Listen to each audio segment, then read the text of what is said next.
We are live. We are live. Welcome to college football's Peek Around the Corner with your host, Greg Flugar. We cover everything in college football because we love everything in college football. And if you do us well, please subscribe to our channel. Smash the like button if you like our content.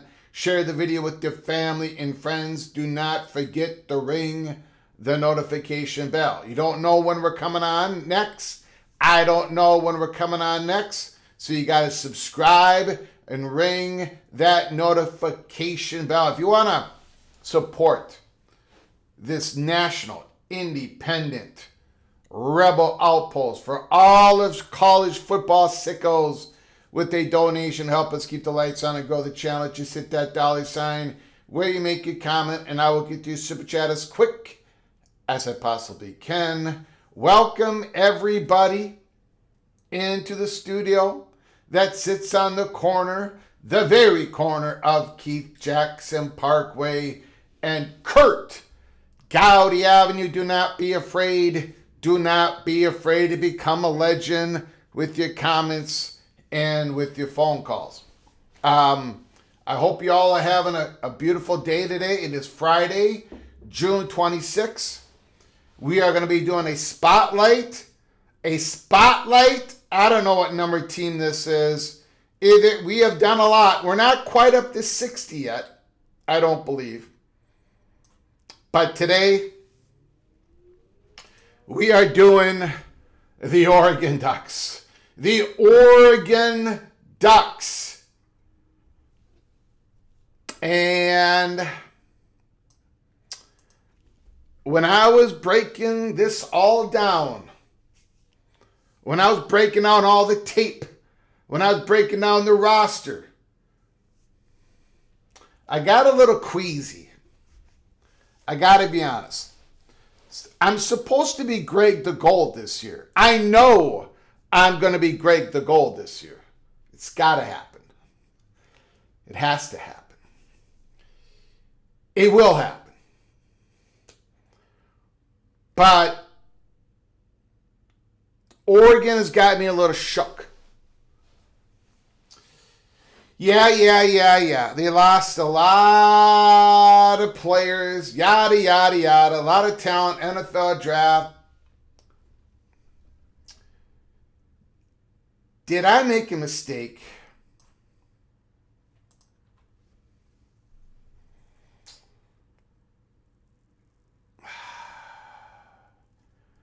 I got Oregon number 2. Sandwiched in between the Buckeyes and the Hoosiers. And I don't know if that was a mistake. That might not be a mistake. However,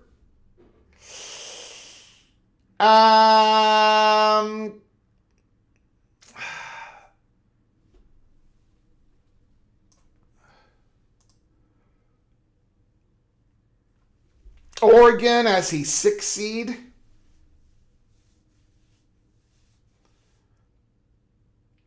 I think that's a mistake. Oregon not getting to the national championship game. That very well could be a mistake. Oregon not winning the national championship. I mean, Oregon is so primed. Now, that was my way too early predictions. We can make the change in August. We might have an all Big Ten championship game. Or we might have Texas and Oklahoma and kick the Buckeyes out of the national championship game. I don't know what I'm going to do. I might keep it the way it is. I might have to make a move. The Oregon Ducks has got me shook. They are ready to go. So we are going to do the spotlight on the Oregon Ducks. We are going to go through a incredible written piece by Sacred Cow BBQ, the Substack of Mr. Kyle Saunders. Now, we did one of his pieces. This is a free piece. We did one of his pieces, like a month ago. A couple of weeks ago, 3 weeks ago. This is so well written. This guy is incredibly smart. The way he's able to communicate his thoughts. Unlike me, I'm on the other opposite side of that spectrum, where it takes me 1,000 words to say what you all could say in 10 words. This dude is absolutely brilliant. And his piece today is about, well, in part, it's about the fencing in of the Bulls, the Boise State Broncos, UConn, Washington Huskies.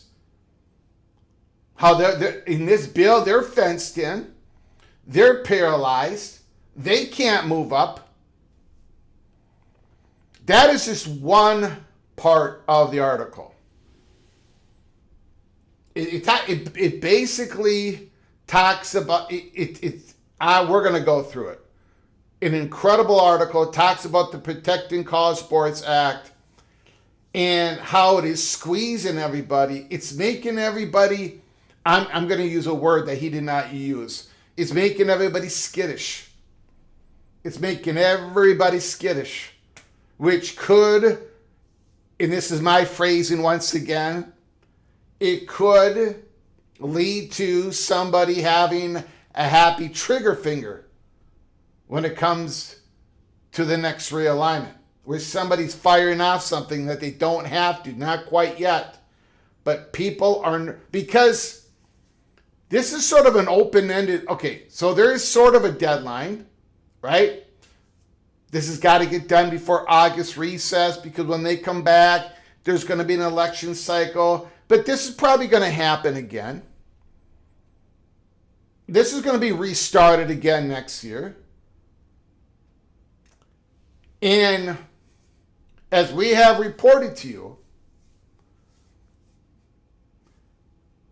there's been a lot of talks, a lot of positioning, and now the quick strike is on the table.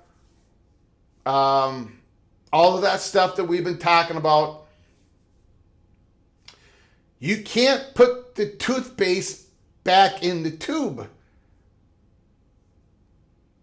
because we at Peek Around the Corner believe that the discussions are, we're not at the hot bubble of action,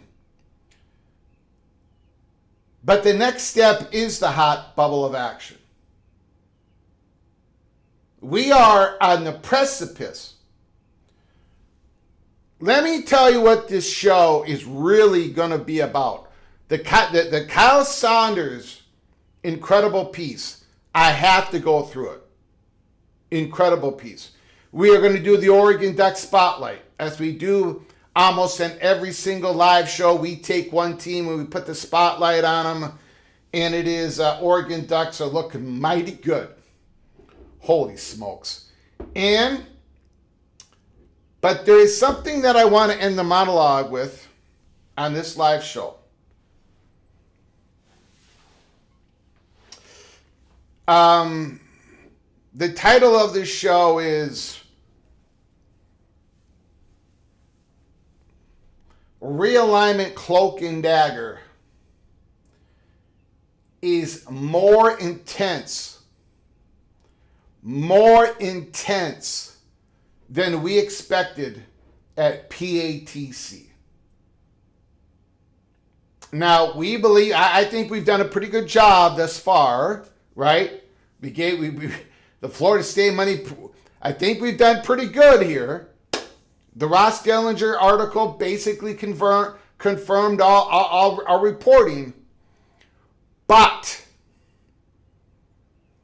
Peek Around the Corner has made 2 mistakes.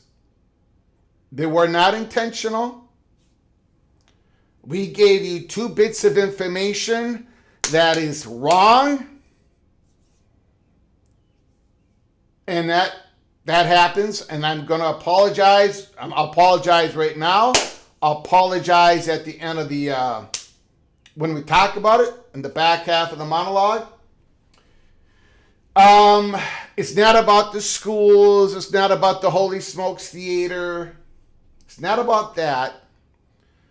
But it's probably, what we got wrong is probably as important as all that. And that is the coming process for all of this.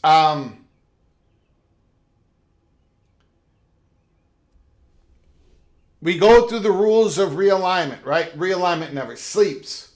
Relationships are important. It starts with the biggest domino. One of the rules of realignment that I have failed to convey is the next wave of realignment is always a little bit different than the previous one.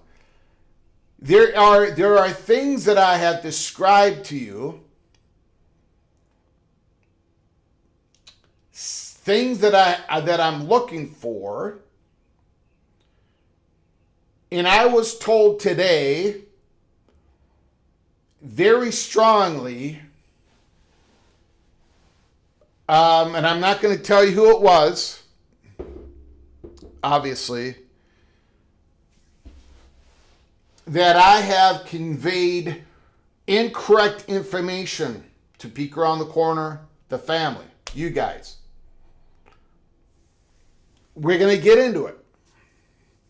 Because number one, unfortunately, I gave you guys not one piece of bad information, but 2 pieces of bad information. And the worst part of it, we can recover from that. Hopefully I have not broken the trust with you all.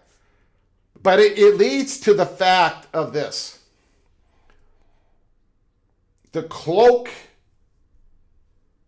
cloaking is intense.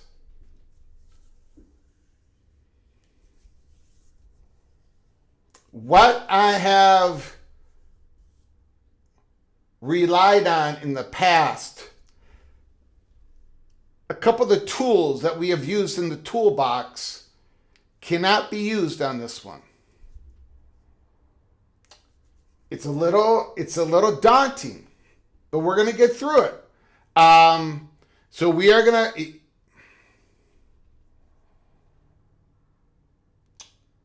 Now, I do believe our overall reporting has been accurate, that there's nothing imminent. Ross Dellinger, a couple of days ago, that article, he said nothing imminent. Basically, that article was our reporting. I mean, it's what we have been reporting. Now, he did it in one article. We do, for us, it takes 20 live shows. But again, nothing imminent. But it's going to be even more difficult to know when it is imminent. And I'm going to explain. And I don't know, look, when I tell you what this is all about, you're probably not going to get all that shook. But because I've been doing this for a long, long time, as Expansion Crush can tell you in the chat room, this kind of shook me. Because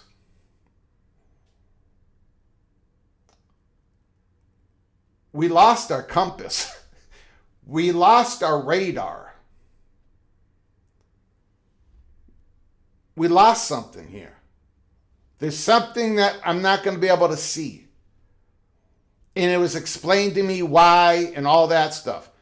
The Cloak and Dagger, that always happens during this process. There is a recommitment to the cloaking of this. And we are going to explain all of that. But all of this is real. Like I try to explain to you the seriousness of the Florida State money purge. We try to explain the seriousness of this. Now everybody understands the seriousness of this. But now I got to tell you, holy smokes, we are up against it. It is so serious that this process is going to have it's going to have an extra layer of cloaking to it. But at least we found this out. I was set straight. So I'm gonna in the back half of the monologue, I'm going to apologize to you all, and we're going to set the record straight on a couple of items of information, important information that I gave to you all that was absolutely incorrect. I did not know it at the time. I found out today, and it shook me and it set me back a little bit. All right, so let's do the roll call. We have not been doing roll call lately because we have been so busy. Bruce Harris is in the house. Mama Duck, Clemson Tiger, Lee Go Gators, the Edward. The Auburn Tiger is in the house. Charlie Atwood, Penn State Nittany Lions. Preston from Greensboro, North Carolina, BYU football is in the house. Bob Swanger. Should I put BYU football as the chalk in the Big 12? Man, oh man. No, I'm Greg the Gold. I'm not losing confidence. I'm not losing confidence. I'm not losing that I'm not losing confidence. Everybody relax. Bob Swang is in the house. Smile Time is here. Mike, here we go. Amazing Blue, the Wolverine. Nick, the Virginia Tech Hokie. Hope you're doing well, Nick. I hope you're doing well, sir. Hope you're doing well. Skaven, yes, yes. That Cornhusker. Every man a Wildcat. John Grove. Mick Stevens. Frogs, frogs, frogs. Jeremy Nork is in the house. Adam Vulture. The Red Raider is in the house. Benjamin Griffin. I just said, should BYU be the chalk? But I'm not going to slide the Red Raiders out of the Big 12 championship game. There's no way. That tight end, those running backs, Jacoby Williams and Cameron Dickey and Ben Roberts. I mean, we already did the spotlight on the Red Raiders. They are absolutely loaded. Absolutely. I mean, really, spectacular job by the Red Raiders. Jay Chapman is in the house. Frank Potter is here. Across the green, everything is imminent.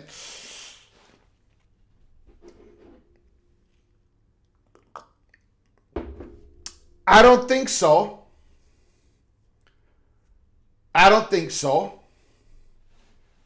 But, and we'll get to the but later. Thank you for coming on in. Across the green, Maniac Reactions is here. Expansion Crush, I'm on my way to Lubbock. I will talk to Cody Campbell for you.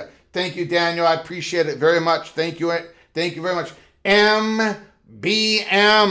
Dylan Raiola gave up the starting job at Nebraska to be the backup at Oregon. Buckeye Greg is in the house. He's a big believer in the blend of Miami and Florida State in the Big Ten. Mohr Simmons is in the house. Thanks for coming on in. Mr. Seminole. We've got Deadeye. Yo, Greg. Yo, Deadeye. We've got Yogi Buck is here. The Big Gun Shop, the California Golden Bears, who defeated my Minnesota Golden Gophers. Unbelievable. Jose is in the house. Who else? The almighty Brooklyn Pizza.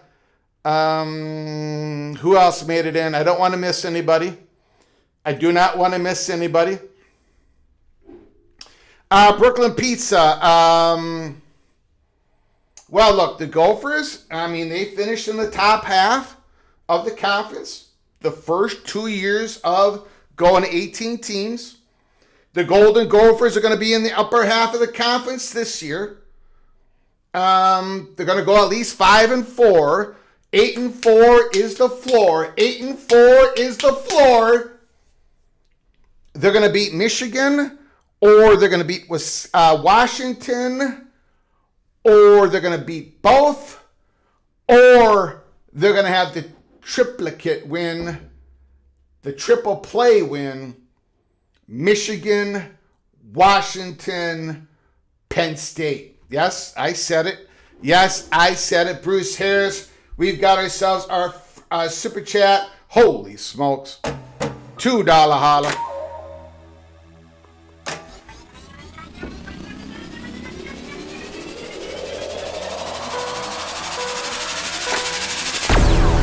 Any NCAA baseball national championship update? Let's see here. What is the school that won that thing? I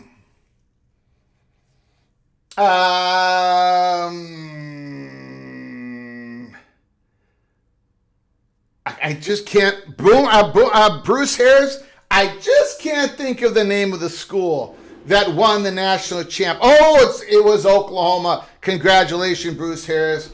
Congratulations on the national championship win. Absolutely fantastic. Fantastic. Congratulations. Congratulations, Oklahoma Sooner. Canes fan is in the house. John Charette is here. Dante's Inferno Purgatory is in the house. We've got the notorious Sun Devil, Florida State SEC bound. We got Donnie McNerney. Thanks for coming on in. PSU Nitwit is in the house. I'm being told that Fox wants Pitt in West Virginia along with Miami. I don't think so, Pitt and it, but thanks for coming on in. Wolf Dago is in the house. Cranky Tiger is here. The Florida Man is in the house. Noel Ramirez, thanks for coming out. Appreciate it. Amy is in the house. Florida Man is here. Kay Struthers is here. All right. Old Dad, appreciate coming on in, Old Dad. Jason Spangler, thanks for coming on in, Jason. Haven't seen you in a while. Thanks for coming back in. Appreciate it. Go Black 45. Azon the Kid, Rock Chalk Jayhawk, Boomba 51. Miami to the Big Ten. We think they are that second tier behind Notre Dame, North Carolina. We've been saying that for a couple of years. Still believe that. Rock and Rant is in the house. Gray got Cloak link. Thankfully, he did not get Dagger. MGC Sooners in the house. Thanks for coming on in. Rock and Rant, MGC Sooner. Utah Ute Stand is here. Daniel Gorby is here. DCB is here. Jay Price is here. We've got Jeremy Norrick, $5 holler. I hope I haven't missed anybody. My apologies if I missed anybody. Darrell CRH, high grade goal use. Thanks for coming on in. Appreciate it. Jeremy Norrick, I'm a Penn State guy. Excited to welcome my Miami brothers to the Big Ten. Thank you for the $5 holler. There is a strong belief, I think by a whole lot of people, that Miami is Big Ten bound. We have not reported that here at Peek Around the Corner. We have made a couple of predictions, but that's definitely not a report. I have reported that Miami is, when it comes to the Florida schools, Miami is on a tier higher than Florida State, and they have been since we have begun this. And I think, well, I'll let you guys decide if that's incorrect or not, but Miami in a lot of ways is in the catbird seat, and I will tell you this. We have reported a few days ago that Penn State, the Nittany Lions do support the addition of Miami. That was made clear to us a few days ago. We reported it the day we were told, and that was just a few days ago. Thank you, Jeremy Norrick. I appreciate it. Thanks for coming on in. Richard Brookins is in the house. Yeah, I'm not looking forward to that. November 14th, Minnesota making the trip to Happy Valley. Not looking forward to that. Now I gotta admit, when I did the Penn State spotlight, I think the core players of the Gophers can match up with the core players of Penn State this year. I think it's going to take a little bit of time for the Nittany Lions to reload.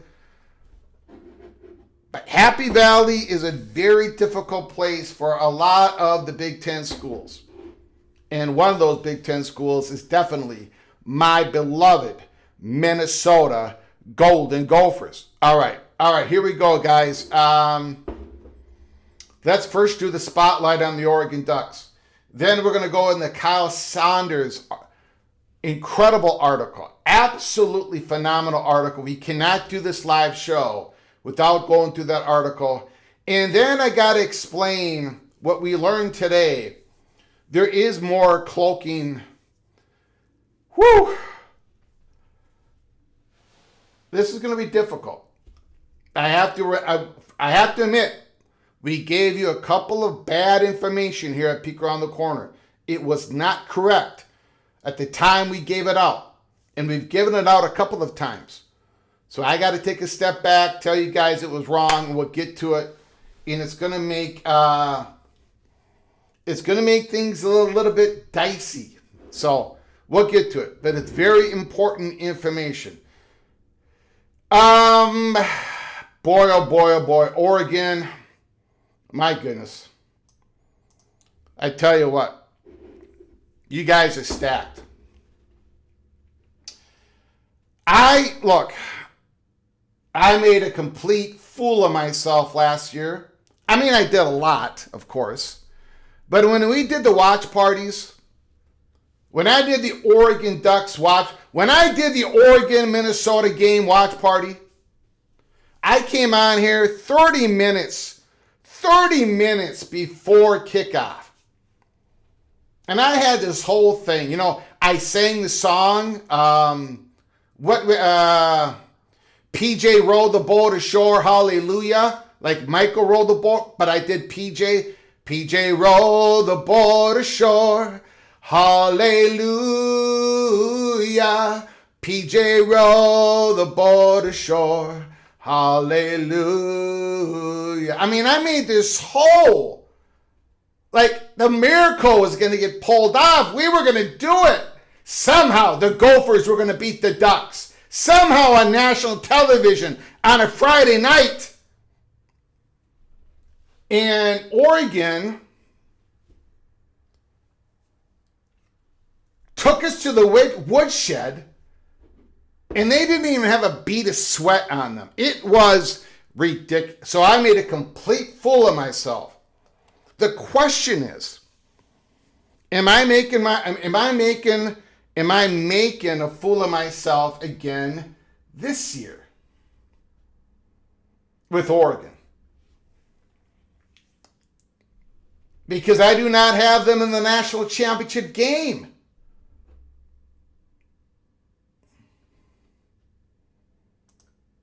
Mohr, 3,500 yards passing, 30 touchdowns, 10 interceptions, 71.8 completion percentage, 163.7 quarterback rating. And he's coming back. He came back to Oregon. He's got nothing left to prove except to get Oregon their first national championship. They're on a mission. You don't think Mohr is sitting there making sure that everybody's doing what they need to do in the spring workouts and the summer workouts? I mean, they're loaded with talent. They're loaded with leadership. They're loaded with the mission. I got a feeling that the Oregon Ducks are going to make me look like an idiot again. Mohr, Heisman Trophy candidate. Absolutely. And this guy, I think, is a Heisman Trophy candidate. Now, look, and here's another thing with Oregon. They had so many guys, so many freshmen last year, so many freshmen that produced, and now they're sophomores. The whole lineup is flooded with them on offense and defense. It would.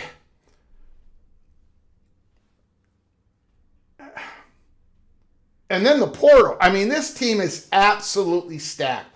Jordan Davison, phenomenal, and nobody expected this. First year, 667 yards rushing, 5.9 average per rush, 15 rushing touchdowns. 15 of them. And then you bring on Dira Hill, 8.7 average per rush, 656 yards. The backfield, these running backs, the running game from Oregon, and it's going to be just as great this year as last year. Just phenomenal. The talent on this team. And then DeCorian Mohr, again, he was a freshman. Again, it took him a little bit of time. The absolute speedster, got his toes wet in Big Ten football, 34 receptions, 497 yards receiving, and then he was nicked up. This guy is going to be phenomenal this year. You got Jeremiah McClellan, who had a better year. I mean, again, this team is... They lost their big-time tight end from last year, but they've got so many weapons. So many weapons. All I can do at this point is get on my hands and knees and thank the maroon and gold God in the sky that we do not have the Oregon Ducks on our football schedule again this year. Holy smokes. And then on defense, the defensive tackles, Amari Washington, Bear Alexander, they got Tatum, they got the front seven is absolutely stacked. And of course, Brandon Finney was another freshman who played excellent. His PFF grades were off the charts as a freshman.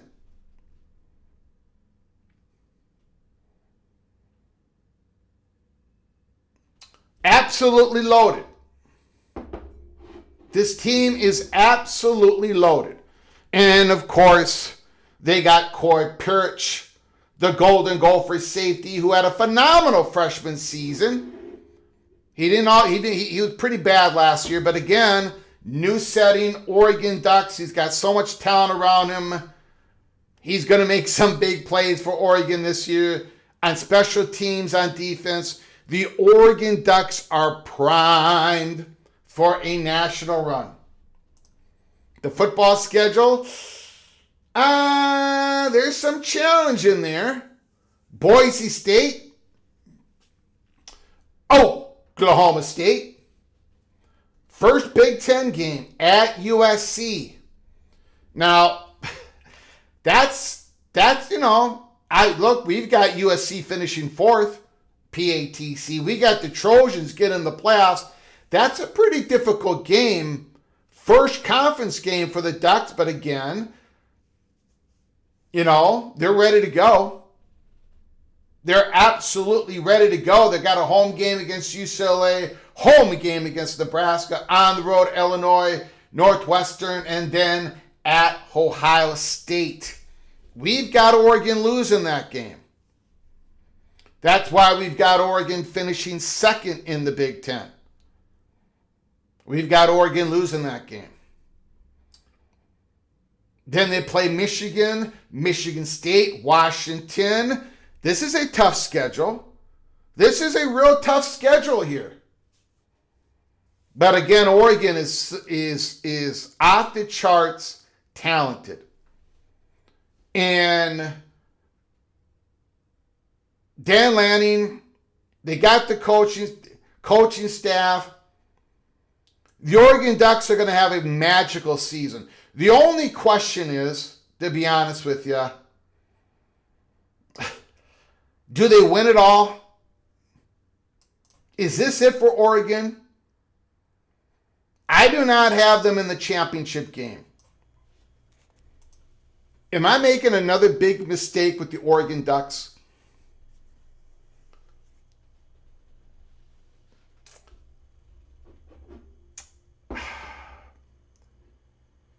They're not gonna need any time. At the very beginning of the season, they're gonna take off. The guys, their core players have played together. They got Ugo Ungale and Matteo Ungo Ungale. He came back. I mean, they've got dudes all over the place. They remind me of course, the Buckeyes. They remind me of the Red Raiders, but they got a quarterback. They remind me of the Miami Hurricanes. They're absolutely stacked. Oregon is a big threat to win it all. No question about it. Put it down in the comment section below the video. Let me know how wrong I got it once again.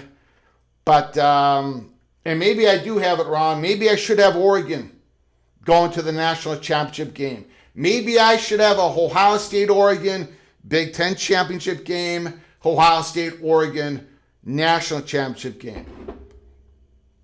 But again, I think the Southeastern Conference gets off the mat this year.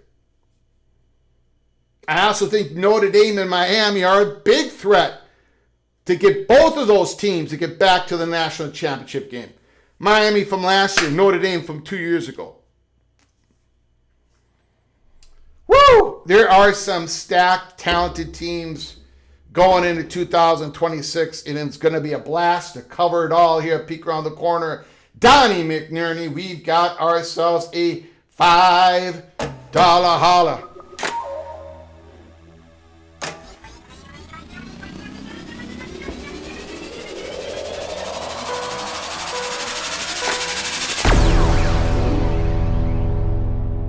Is there any chance that the Big Ten would consider SMU or TCU?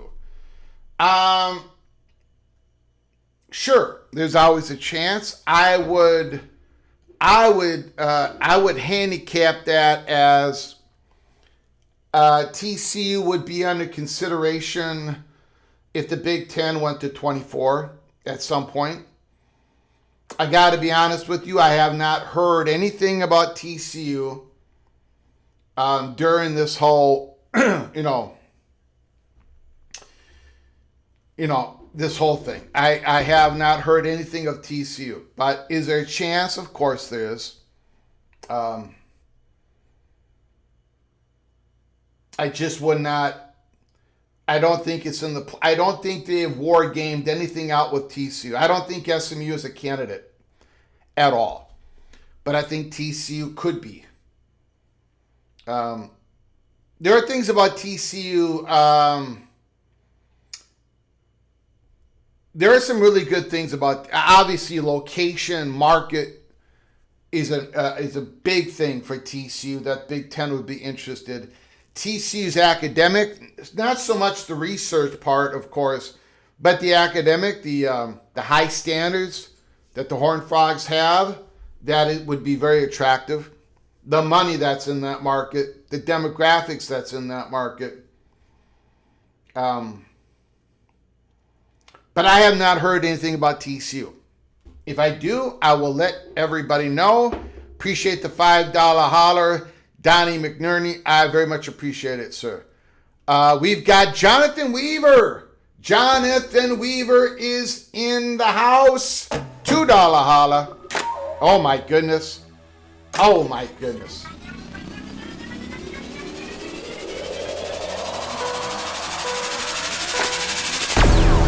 $2 holler. I do declare Minnesota will have an empty trophy case.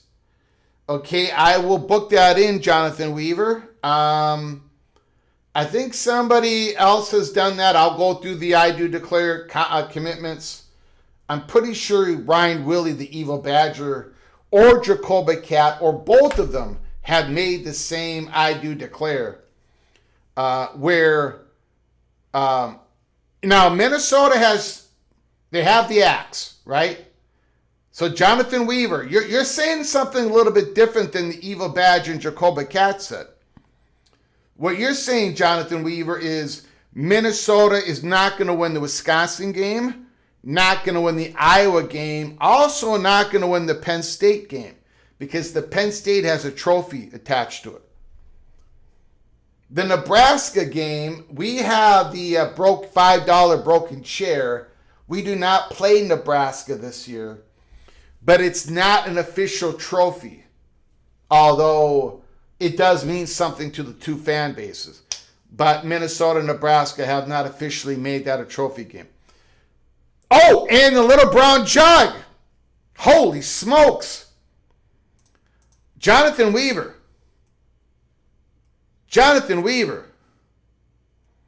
You're saying we're going to lose all 4 trophy games. We got all 4 of them this year.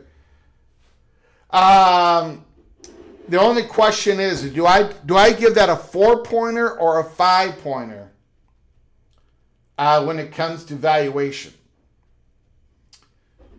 Woo! My goodness, wow, Jonathan Weaver, no love for my beloved Golden Gophers. Thank you for the $2 holler, Jonathan Weaver. I appreciate it. We will get that booked in. Thank you very much. Thank you so very much. Appreciate it. All right, let's get to the thank you, Bruce Harris, Jeremy Nork, Donnie McNerney, Jonathan Weaver. Appreciate you guys. Let's get to this Kyle Saunders beautifully written article. We're going to get to it as quick as we possibly can. And then I'm going to talk to you about how the cloaking has become more intense. We learned there's a couple of items that I've incorrectly relayed to you that were wrong. And the cloaking devices are more intense than ever in this possible quick strike from the Big Ten and the SEC. This information is about both of them. Kyle Saunders. Yes, this is Sacred Cow BBQ. Go check out Kyle Saunders on X. Does an incredible job. We've already done one of his pieces. This is the second piece of his that we have done. Yes, the Protecting College Sports Act process has put a shot clock on realignment in college sports. Congress hasn't passed it yet, and the conferences are already racing to beat the freeze. Beat the freeze, shot clock, quick strike, they all mean the same thing. Last week we talked about the actual text of the Protect College Sports Act. I argued it does the opposite of what the sponsors keep saying. It's being sold as a rescue for schools that are not the superpowers. Instead, the text builds a fence around them. And that is the fence that we've got up here. The fence around, just one example, USF, Boise State, UConn Huskies, Washington State Cougars. But there are a lot more in that fence if the bill passes. If the bill passes. Ross Dellinger reported Wednesday that realignment talk hasn't slowed down in anticipation of the bill. It is actually sped up. And the news that I got today that I'm going to deliver to you, yeah. Oh, yeah. Oh, yeah. Yeah. It's actually sped up, which again, as you've tired of hearing about from me, probably incentives, baby, the anti-expansion provision would freeze the membership of every conference earning north of $700 million the moment that the president signs on the dotted line with no expiration date attached. So the rational move for any school with designs on a bigger league is to jump now before the door gets wielded shut. One Power Conference athletic director gave Dellinger the quote of the week. It has put a shot clock on it. Another was blunter. If you don't move before it becomes law, you're screwed. Dellinger is careful about what that means. He was. As time goes on, Dellinger is going to be less careful with this language. Dellinger is careful about what that means. The talks have accelerated, but they aren't close to imminent action, as we have reported at Peek Around the Corner. And no school has jumped. So far, the bill has moved the urgency, not the map. The report adds something I hadn't really thought about last week. I treated the fence as a finished end state, a hierarchy frozen in place, and left her in amber. What it actually shows is that the freezing has already been in behavior. Yes, it is. Months before any vote, and maybe before any vote even happens. Why? Because a deadline with no clock face is worse than a deadline. One of the great lines in this article by Kyle Saunders, Sacred Cow BBQ. Nobody knows exactly when the bill passes or whether it passes at all. But everyone can see where the line will fall and which side of it will be standing on it when it does. I'm sure there's people with more information behind the scenes who know more. That's always the case. But based on what I see, the incentives are all uncertainty based right now. There's an incentive for the quick strike. There is an incentive. And the sides are nowhere close to being on the same page. Open Doors annual report projects the average Big Ten school will spend around $48 million on the athletes next year against the Big 12's $24 million, with the SEC just behind the Big Ten and the ACC in between. Those are conference averages. But the fence is what makes it the tier quite permanent, unless Rand Paul gets his usual attempt at a sunset provision in this vote. Again, we don't know. Foreclosing on the one move that could ever close the gap that size, so they edge toward the line while the jello is still forming in its mold.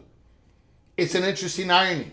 Senator Maria Cantwell says the provision in there is to keep schools from breaking away, to push college sports back toward regionalism. The predictable response to this door shut soon and for good, is a rush to get through before it does. A rule written to end the realignment frenzy right now, spurring a last possible burst of it.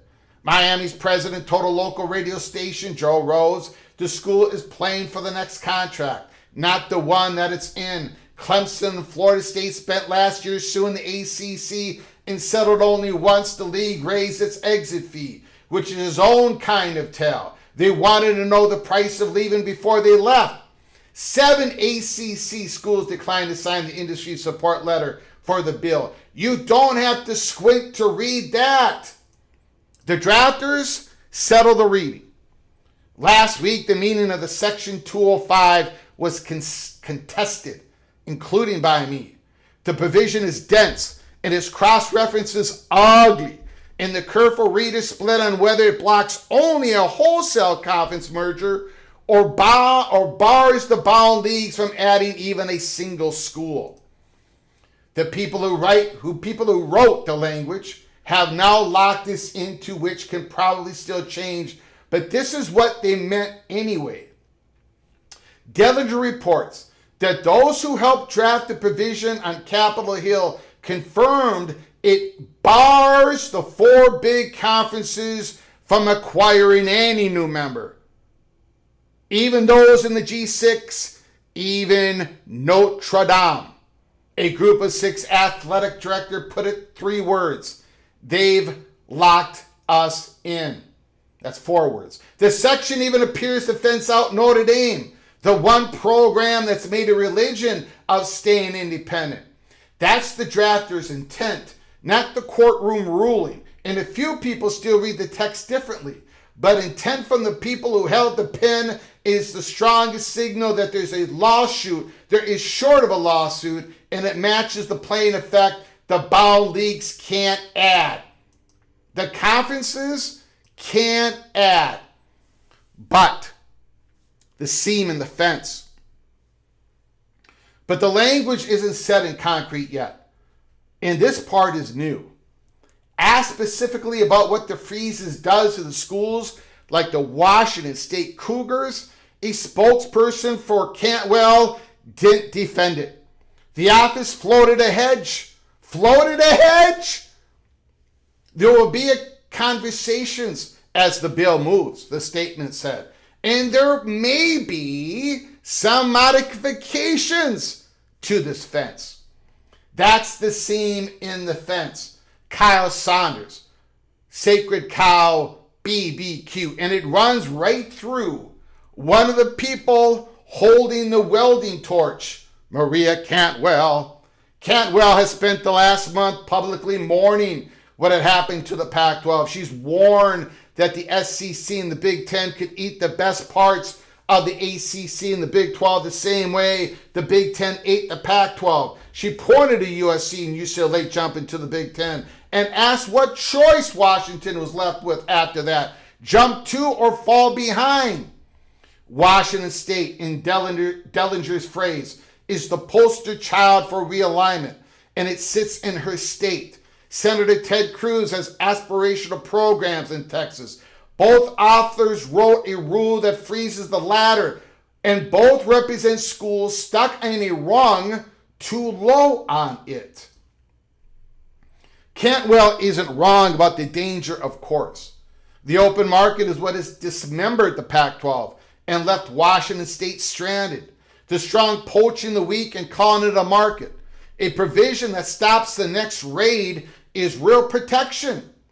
And the schools that fear being the next Pac-12 have every reason to want it. When the bill calls this part of a rescue, it isn't lying. The catch And there is a catch. The catch is that you can't resolve the tension neatly because the provision that stops the next conference raid is the same provision that locks a stranded school out of an ever-climbing back. The door that keeps the SEC from poaching is the door that keeps Washington State from being rescued. Cantwell seems to want both at once. No more breakaways and a path home for schools that the last round of breakaways left behind. Those are the same door. Those are the same door. You can't hold it open and shut it at the same time. Unless Washington State, Oregon State, maybe a couple other schools, maybe they get a special pass. And the rescue bill does offer arrives late. And the pooled media rights Cantwell points to as a lifeline for a school like Washington State are shielded behind existing TV contracts until around 2031. Years after the deficits of these schools are running now. Real on paper, 5 years away in practice. That's an eon away at the pace this industry is moving. The modifications, short of a quid pro quo negotiating and jawboning, her office is floating are an attempt to thread that needle. And it's already moving. It's already moving. Lawmakers widen the anti-expansion clause to cover all 4 power leagues after the SEC and the Big Ten complained about being singled out. The Senate Commerce Committee has said more changes are coming, including language to stop outside firms from buying up the biggest brands and spin off a super league. So the provision is dynamic, being edited in real time by the same people who keep calling it a protection. 60 votes, and then the House. The expansion clause isn't the only thing still in motion. The whole bill is. It's tempting to read cleared committee as almost law, and it isn't close. The Senate bill is a clay on the wheel until the moment it's signed. Leadership can drop in a substitute. Senators can vote amendments on during the floor debate, and the real bargaining happens in rooms none of us can see into. So the language isn't fixed yet, and that's simply how the Senate works right up until a vote. And plenty of what will actually decide this, the whip counts, the side deals, who quietly trades a vote for what is invisible from out here. Anyone having handicap in the odds, me included, is reading tea leaves off the few pieces that surface in public. The clear signal is the committee vote itself. It ran along geographically rather than party. Geography rather than party. 5 of the 7 Democrats who voted no came from SEC or Big Ten states. And the only 2 Republicans who voted no, Wicker of Mississippi, Young of Indiana, came from that footprint too. That's the bill's whole problem in one data point. Senators answer to the schools in their states. SEC in the Big Ten span 26 of them, and breaking a filibuster takes 60 votes. Which is why the lead sponsor is a marker. Ted Cruz is carrying a bill that the 2 richest conferences hate, even though Texas keeps its flagships, Texas and Texas A&M in the SEC. The reason that Texas is mostly have-not country. Texas Tech, Houston, TCU, Baylor, SMU, and the schools a tier down vastly outnumber the pair at the top. And the booster who has pushed the right pooling idea hardest is Texas Tech Cody Campbell. Cruz, a median college sports constituent, is a climber, not a king. Now flip it. The many Republican senators from Alabama, Georgia, Ohio, and Michigan represent kings. And a king has every reason to want this bill slowed down or killed. Remember, though, that the Senate is only the near impossible part. You clear it, and the bill still has to survive a House that is its own wall. The two men who run the floor, the Speaker and the Majority Leader, are both from Louisiana, about as deep in the SEC country as the map gets. And both leagues are pressing hard against the bill in exactly those states. The same footprint holds 318 of the 435 seats in the House. The Congressional Black Caucus has its own objections. How soon we forget the House even wrote its own college sports bill, the SCORE Act, and it could not get to the floor. If the Senate does pass something, the two chambers then have to reconcile their versions into a single text, which is one more room where the fence can be redrawn or the whole thing can quietly die. Then there's the clock. Thune says he intends to bring it to the floor in July, but a 2-week recess starts Friday. And after it, the Senate has 16 working days, only 16 working days, before the long summer break. And the legislative work only slows down as the politically fraught midterms, which does not incentivize cooperation, but instead is party whipping and position taken and no gifts for the other side thinking, pull closer. Narrow window and a lot stacked in front of it. A standalone floor vote in July is the hard way, though, and not the likeliest one. Bills to constituents is passed on their own, but backed by a real coalition tend to find a ride on the back of another. This one could get bolted into something that has to pass. A year-end spending package or the defense authorization where a college sports title becomes a provision nobody is willing to filibuster the whole vehicle over. So this could get attached to something much larger that nobody can afford to vote against, and that's how this bill passes in the House.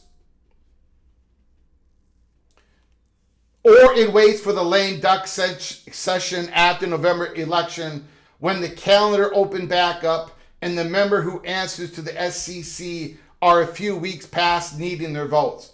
That attachment path is quite candidly the more plausible route to law, and it's the main reason I don't say this is in the single digits of probability. So in other words, Kyle Sanders does not have a chance. He does not have the chances of this passing at 5% or 3%. He's got it at 15 or 20%. Add it all up, and I'd put the odds of this becoming law, this Congress, at something like 15 to 20%. A lame duck ride included. Cruz and Cantwell found their coalition, and that part is real. But the 60-vote floor and a hostile House are still sitting exactly where they were. The committee vote changed the story. The math under it hasn't moved. Have you ever tried to wield things that don't want to go together? I know I torture some metaphors sometimes, and boy, I'm about to, but last week I called the bill very difficult weld. The settlement was the bargain, the bill is the weld, and the schools named to sell it were never at the table. The shot clock is what the wheel looks like in the seconds before it cools, a scramble to get to the right side of a seam that's about to close, while the welder who represents one of the schools stranded on the wrong side lets her office floats the idea of moving the line before the job is done. Whether Cantwell moves the line for whom is what to watch now. What exceptions does Cantwell make? What schools can get out from behind the fence, behind the wall? Are there going to be exceptions? Or is it going to be everybody's frozen? Because a fence with a gate cut from the right for the right schools isn't a softer policy, than the one I described last week. It's the same foreclosure with the gate going to whoever has the political and resource leverage to ask for one. So, ladies and gentlemen, that was Kyle Saunders' incredibly written article. A great job.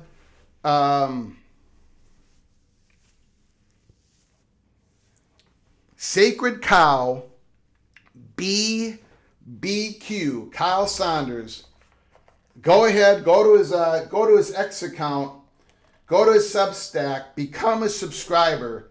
This guy is the real deal Holyfield. Real deal Holyfield. He does an incredible job. Absolutely phenomenal job. Okay, so let's talk about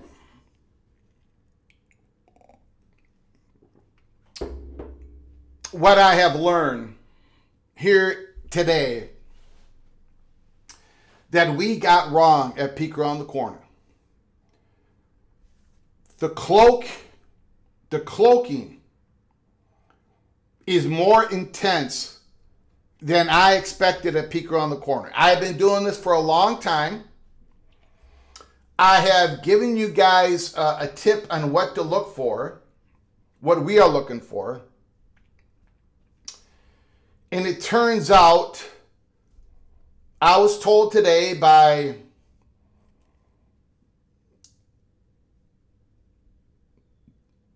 someone, I was told today that I cannot look for those indications. What am I talking about?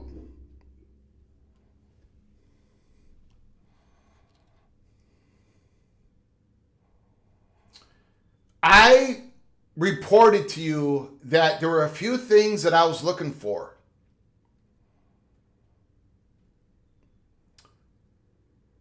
That if it started to happen, then I would be coming on here and I would be talking about how things are imminent. How we could expect a hot bubble of action. And it turns out at least two of those items we're not going to get. I am looking at the wrong spot. Number one, I said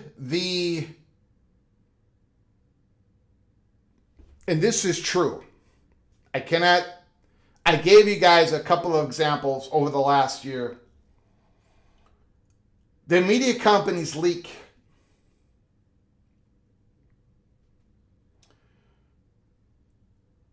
That's the one part of this in which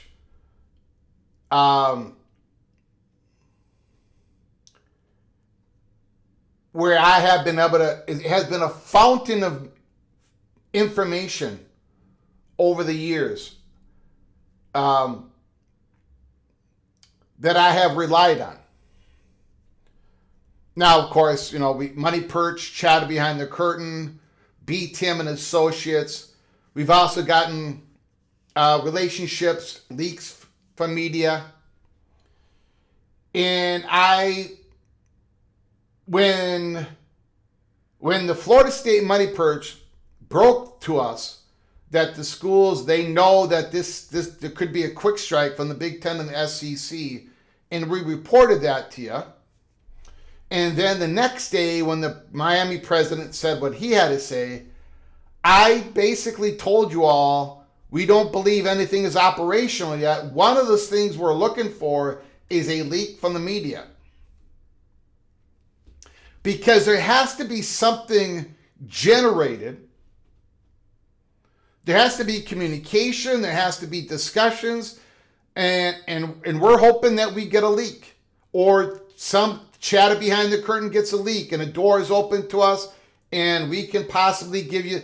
We had those leaks all over the place when it became the Big 12 versus the Pac-12. We had leaks with Oregon and Washington. We told you that Fox was not going to expand if Kevin Warren was still the commissioner. He left, and So we gave you the Oregon, Washington stuff. This is one of the things we've been waiting for at Peek Around the Corner. But I was told today, don't wait for it, Greg. You're not getting it. And here's the reason why. Because they're not going to play that game. Another indication that this is all real serious right now. In other words,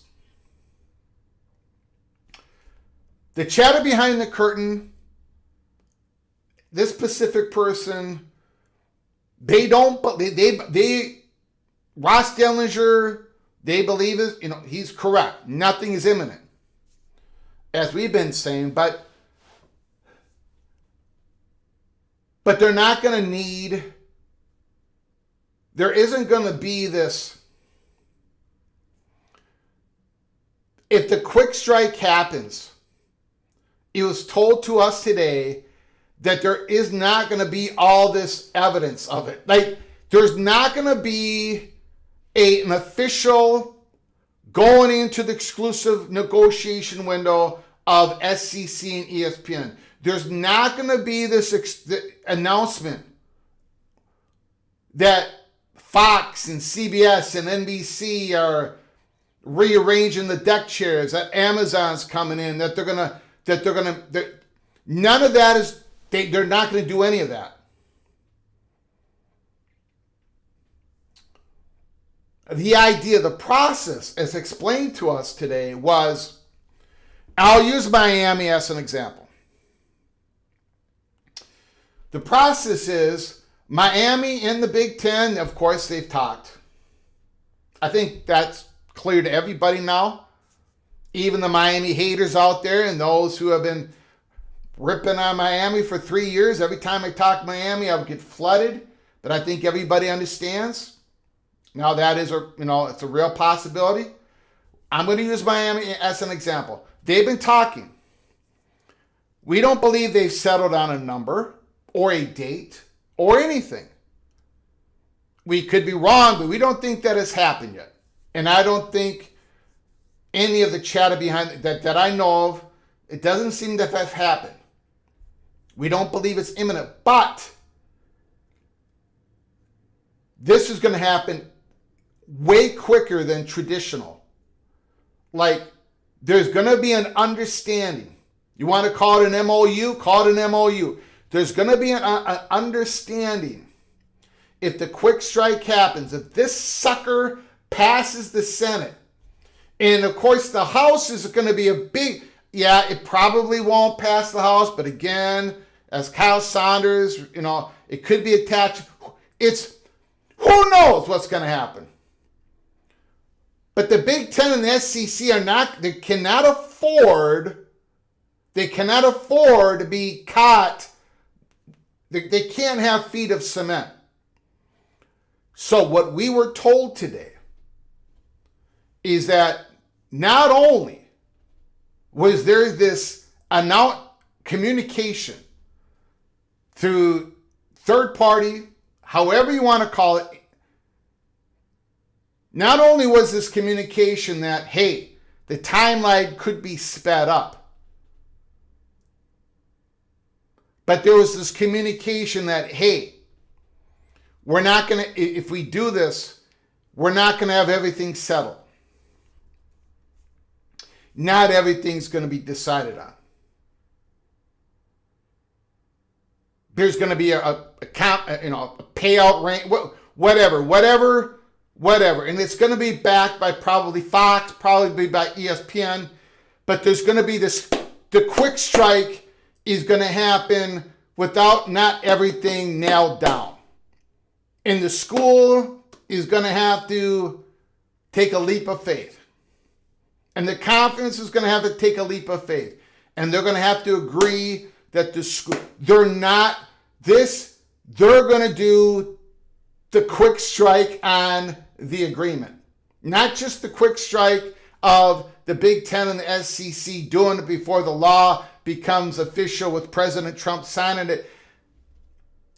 And we don't believe, now we could be wrong, we do not believe that there has been that hot bubble of action where a number's been decided, a date's been decided. We don't think there's been an invitation. And I don't think anybody believes that. I really don't. I really don't believe that. I don't think it's done. But I think everybody knows the process. I think Miami knows it. I think North Carolina knows it. I think everybody knows it. I think Florida State knows it. I think everybody knows this is going to be, okay, we're looking at this. It could be possibly this and this. And you're going to have to be prepared to do whatever you need to leave your conference, to sign, to do the notice of withdrawal. You become a member in 2 years from now, 3 years from now. And this is going to be, and your worth is going to be decided on a third-party valuation, something written in there to where both parties can agree that we'll figure out all the details, important details, later on down the road. That's how it was explained to us. There ain't going to be no leakage because there ain't going to be no,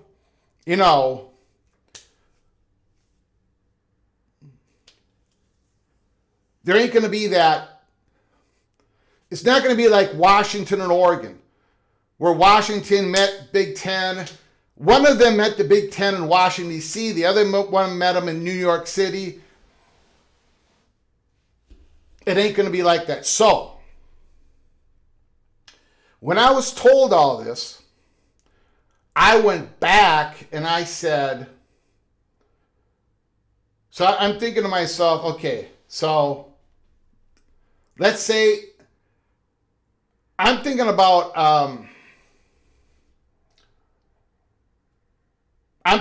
what the Miami president said about he's suspicious that it could be like the Texas and Oklahoma thing, where there's a couple of years you stay with the same conference and then you leave.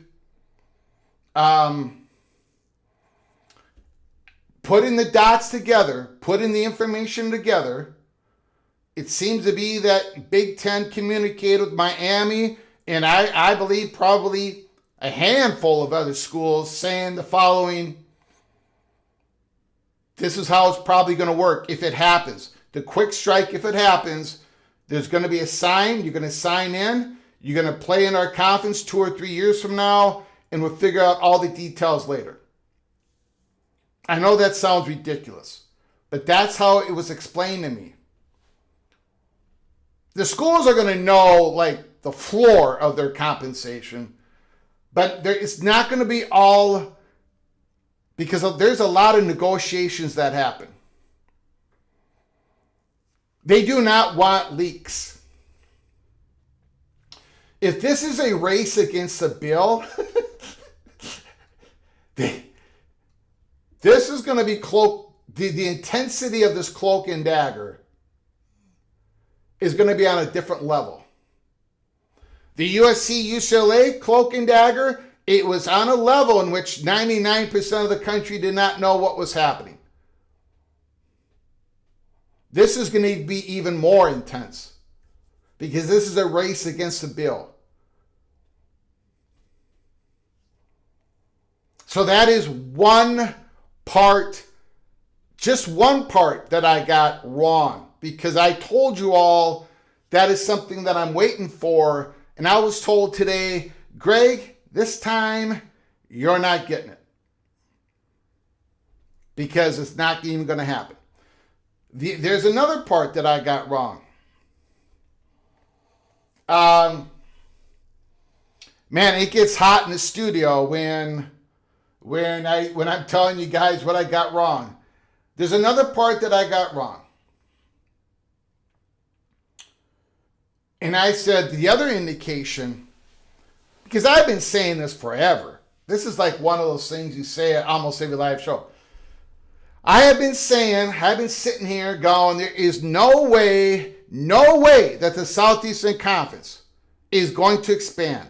There's no way that the Big Ten is going to expand without them knowing what the college football playoff format is going to look like. That plane has to land first. Remember that plane that's been in the air? And I keep saying it's got to land or crash. It's got to be decided on. Because the Big Ten wants a bigger college football playoff expansion. They've got conference expansion ideas. It's a lot easier to get the votes of 13 of the 18 presidents if it's a large or whatever. I have been told you can rip all that up. I was told today on that. Forget about it. You ain't going to need it. Because what is expected to happen is it doesn't even matter that the SEC and the Big Ten. It doesn't matter. All that matters is for the Big Ten and the SEC is the follow through on a plan that they did not have set for right now. This was not the timetable. But the follow through on this plan before this bill gets passed, if it gets passed, the follow through on their expansion, because they do have some projections on the next media deals. If they do a certain expansion, they have all different type of valuations. To get it done, also to pursue a new media contract. Both conferences. And that cannot happen. That cannot happen in the short period of time. There's no way that's going to happen. And that goes back to Miami and Big Ten, Florida State and SEC. Well, the SEC might be a little bit different because it might be straight pro rata, or it may not be. But not everything's going to be figured out. Because you're really not going to know all of what you're going to get becoming a member. Because there's going to be new contracts by the time you are a member. But you're going to be signed on.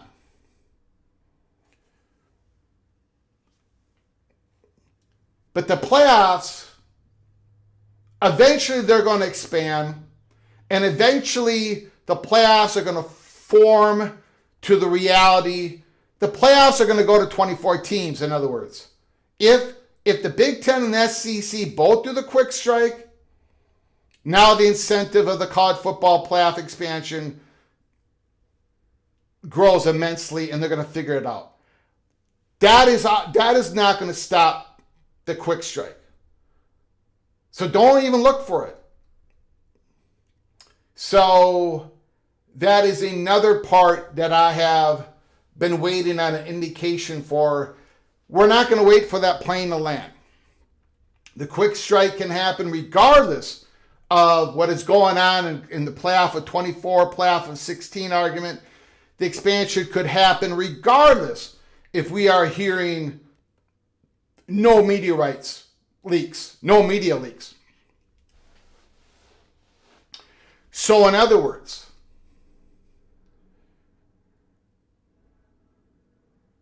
there's less tools. There is less light on this. There's more cloaking on this. The opportunity to have a leak in the media, to have a leak, it's less now. So everybody's priming up for the quick strike. Everybody is. Look, I have been told, and I don't want to I'm just going to say allegedly. Allegedly, okay? Alleged. And thank you for the super chats. I'll get to them as quick as I possibly can. I do appreciate you guys' support. Thank you very much. Thank you for the 260 people who arrived on a beautiful Friday evening. I thank you. We were told,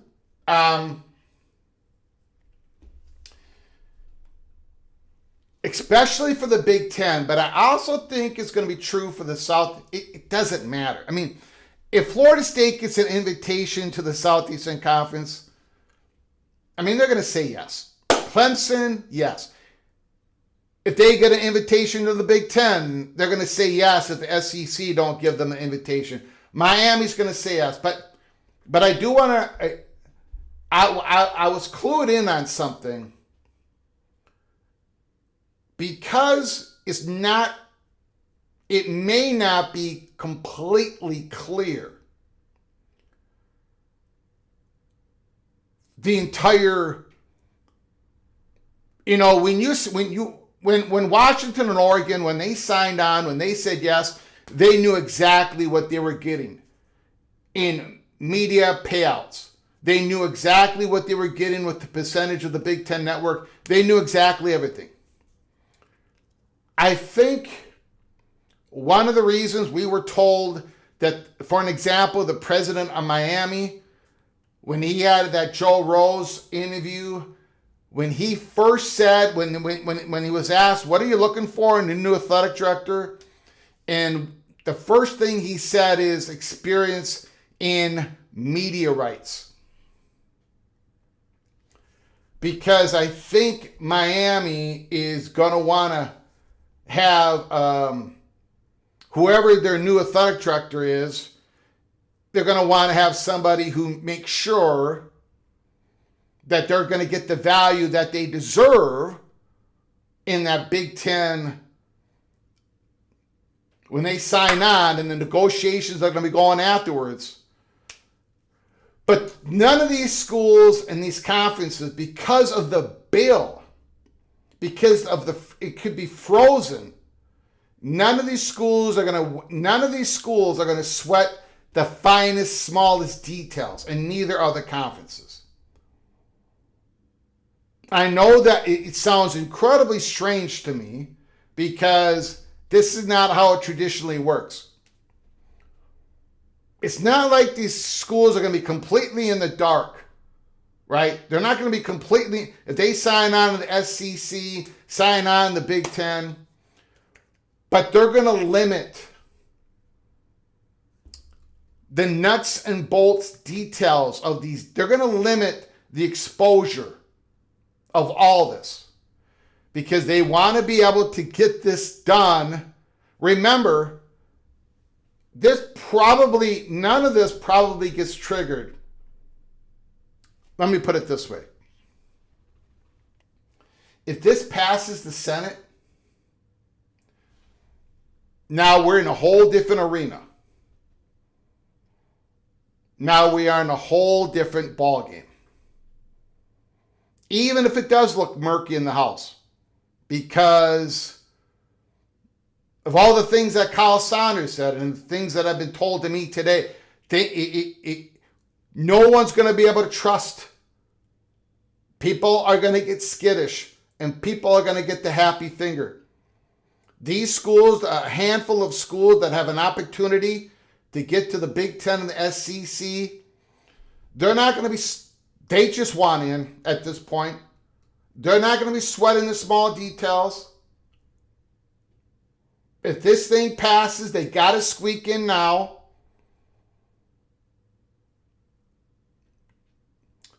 The cloaking on this is going to be intense because they do not want to give anybody a heads up. Anybody, no Ted Cruz, the people that talk to Ted Cruz, people that talk to Mayor Campbell, the White House. They want to do this in the darkest of darkest rooms. Least communication as possible. Least meetings as possible. The less Zoom meetings, the better. Forget about all the details that everybody always irons out. Forget about the college football playoff format. Forget about, we need a new media partner. All that could happen, but they're not going to need it to happen.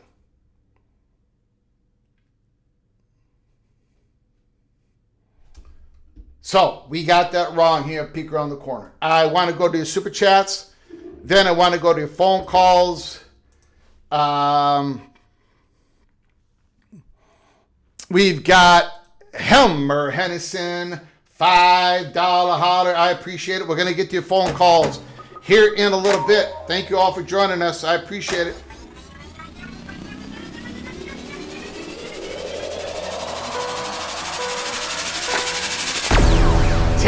girl who has to be dragged to the altar and will leave the earliest opportunity to Notre Dame, or the girl who's happy to be with you, Duke.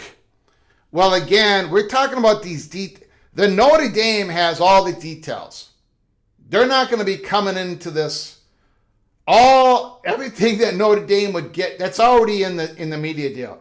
So Notre Dame is the exception. If they sign on, they know exactly what they're going to get.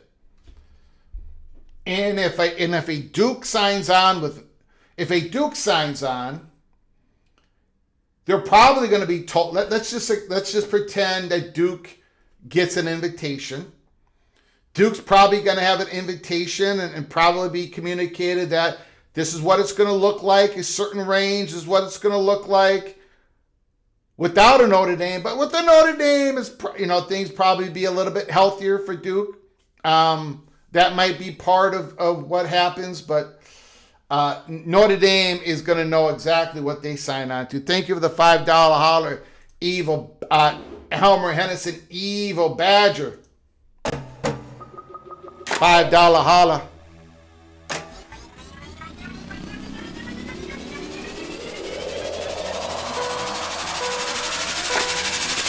The Evil Badger hopes the Mad Gopher is learning Wisconsin's fight song. I believe that will bother the Mad Gopher more than eating a cheeseburger. No. Eating a cheeseburger is much worse than singing on Wisconsin. Eating a cheeseburger is an abomination, Evil Badger.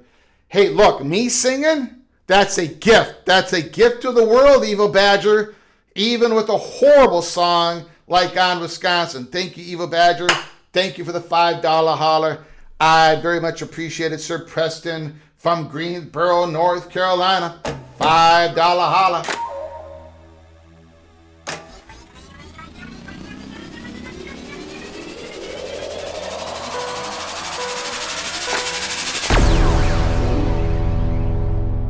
Uh-oh. Preston from Greensboro has given me a math problem. In my Minnesota math, instead of taking 1 billion year one and 1 billion year two, just take 699 million year one, expand, and take 1,301 billion year two. Is that naive?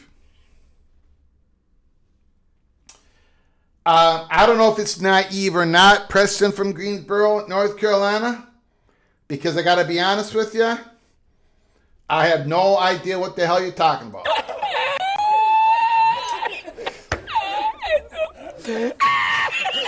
I'm sorry. I appreciate the $5 holler, but if you can explain to me in the comment section, you do not have to give another super chat. I thank you for your generosity. If you're giving me math, you know how I am. Good luck with that. I have no idea what all that means. That's all numbers to me. It's all mumbo jumbo. Sorry, I can't help you, Preston from Greensboro.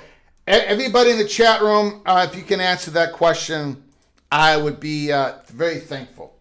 Very thankful. Okay. All right, let's open up the phone lines. Opening up the phone line, 763-260-1333, 763-260-1333. If you give us a call, the floor is yours. Super chat, the floor is yours. I very much appreciate all you joining us.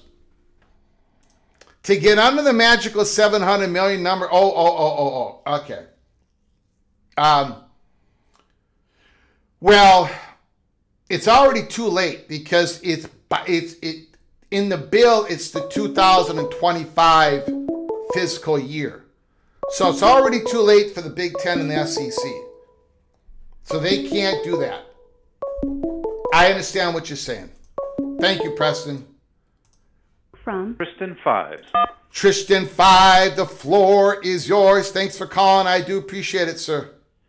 Hey, Greg, thanks for taking my call. Yep. Listen, you were saying that earlier, if I understood you correctly, that because of the looming legislation, that the quick strike activities that the schools and the conferences themselves won't know all the fine details, right? They might not. They might not need to have all the fine details. The chances of a leak is a lot less than traditionally.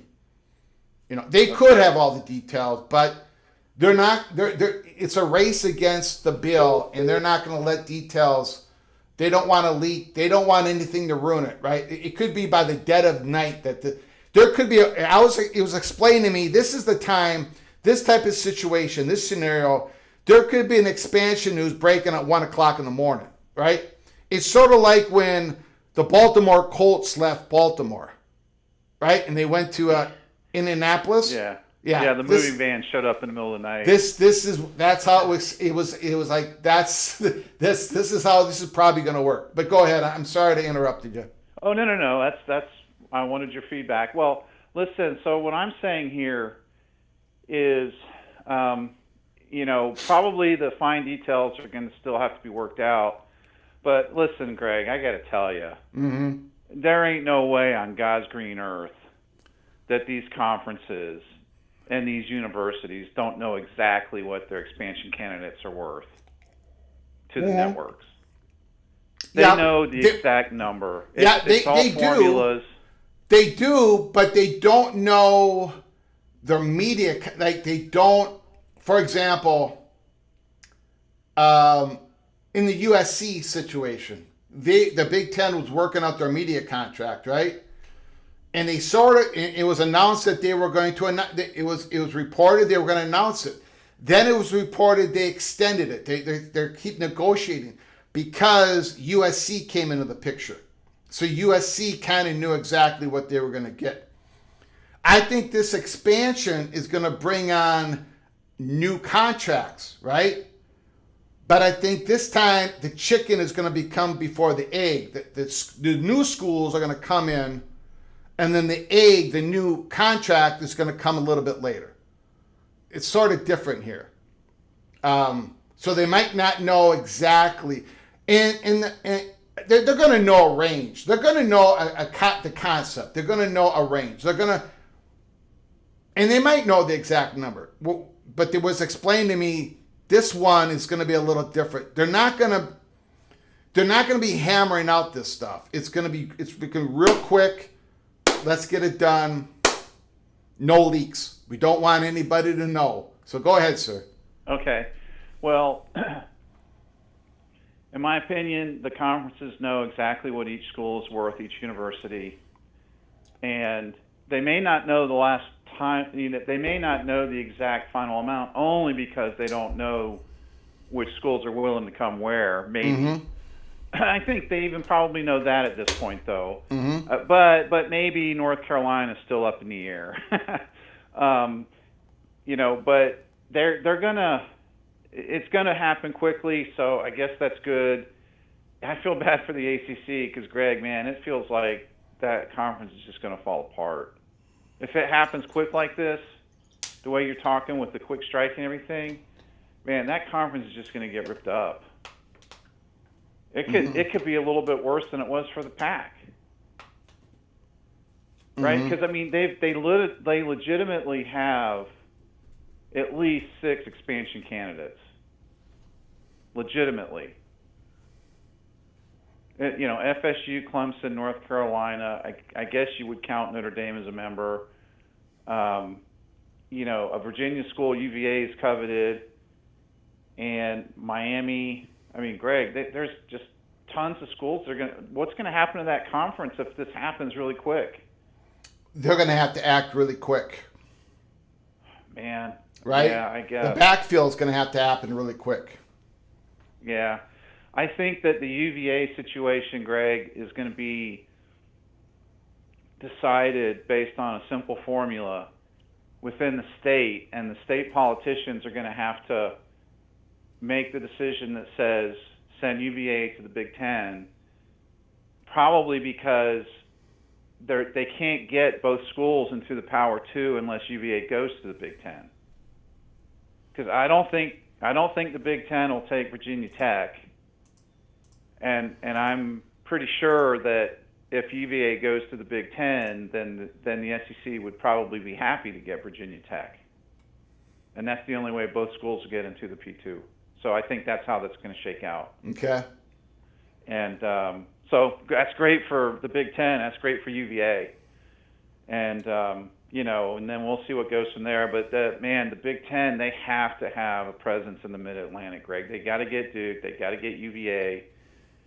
And I still think there's a slim chance they could get North Carolina. But, things have to go a certain way. Yeah. Yeah, the Big Ten has never given up that effort.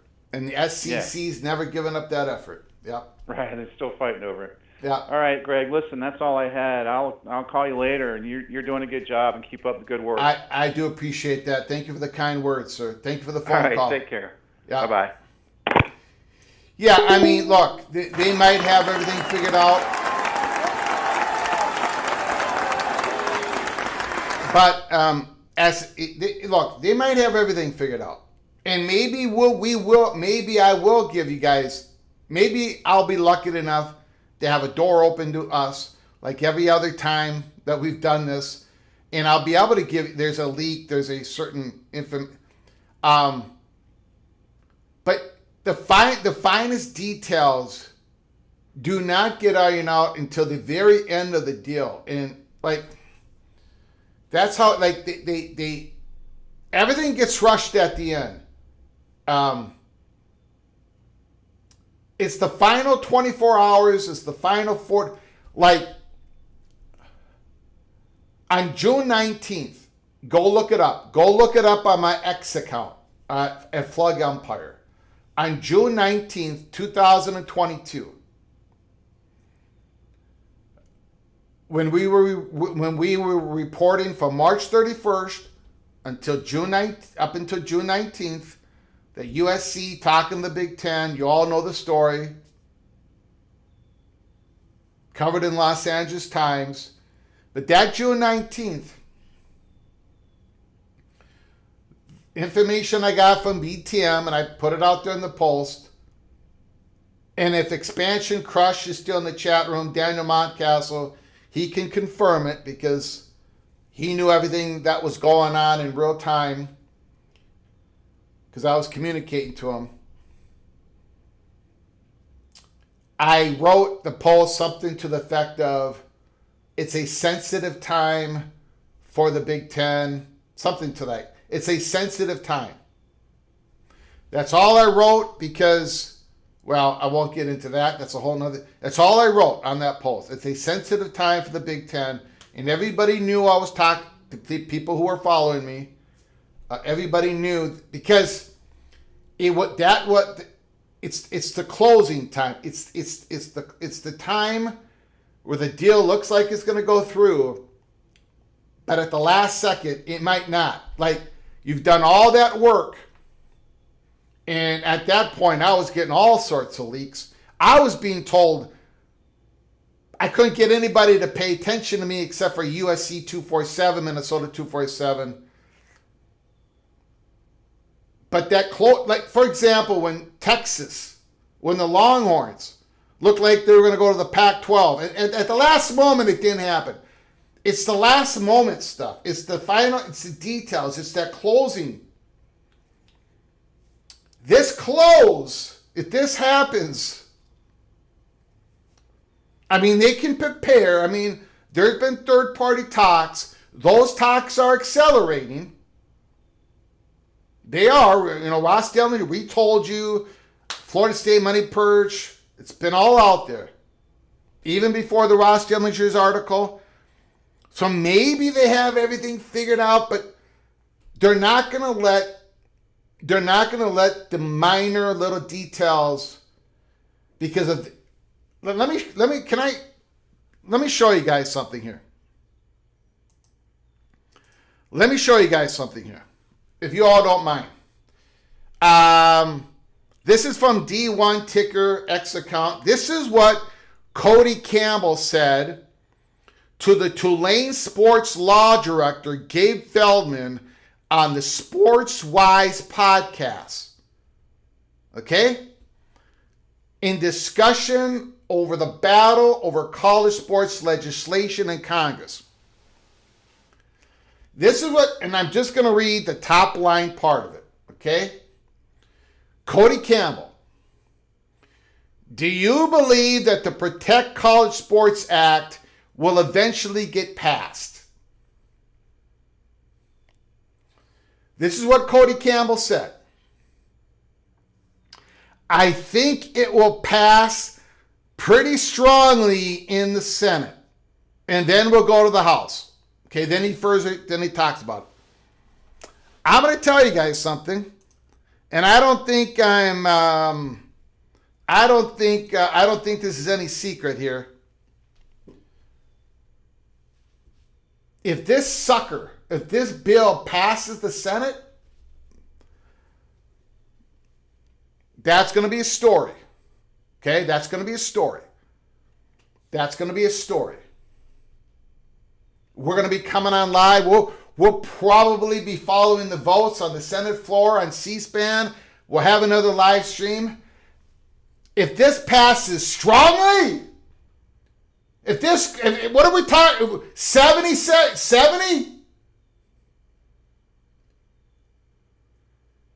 Can you imagine because this is the door closing.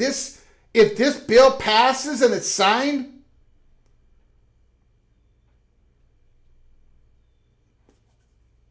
there are universities there are athletic departments, universities, leaders, boosters of these major colleges. We know something about the boosters that peek around the corner. I mean, this is where they've invested money. They've done so much just to get to that spot where they have an opportunity. They've gambled. They built things. Look what Florida State has done with their football field and their facilities, and Clemson and Utah. Look, and the door's going to close by government decree in this bill. If that passes strongly, things are going to just move at an incredible pace. Call from Rick? Rick, the floor is yours. Yeah, the walls are closing in. Yes. And plans are being made. Yes. And they're on the down low. More than ever, which is a difficulty for me, but that's the truth. And difficult for the chatter behind the curtain. Yes, it is. Absolutely. And what they do know is going to probably be embargoed. And there's NDAs all over hell. Yes, sir. Yeah, because it's that big. It's the cartel ending. Mm-hmm. And in doing so, I'll disagree a little bit insofar as it doesn't matter what the vote is in the Senate. It's either a pass or fail. True, but psychologically to Miami and Georgia Tech and Virginia and Big Ten and this, psychologically there might be an effect, right? But go ahead. Yep. Well, I don't think so. Okay. I think it'll merely mean it's the time's up. I think that does it. I think that says time's up. No more kicking the can down the road. Mm-hmm. Because you can't gamble on the House. I agree with you. You can't gamble on it. No. So it doesn't matter if it's 60 or if it's 70 or 65. If it passes the Senate, there's no more kicking the can down the road. And there's nothing they love more than kicking the can down the road, because they make bundles and bundles the way it is. They love to keep everything just the way it is. But that's not going to happen anymore. Mm-hmm. Because Ted Cruz and Maria Cantwell have got their teeth into this. And it's being exposed to everyone and everybody in Congress for what it could potentially be for them. The political, what's the word I'm looking for? The political gains they could reap from it. Mm-hmm. The politicians could become heroes. So I don't think I don't think it's going away, but if they can kick the can down the road until January, I'm sure the SEC and the Big Ten would be very happy. They'd still be making plans along the way and doing everything that they're doing, but it would give them a 6-month break. Yeah. This is giving them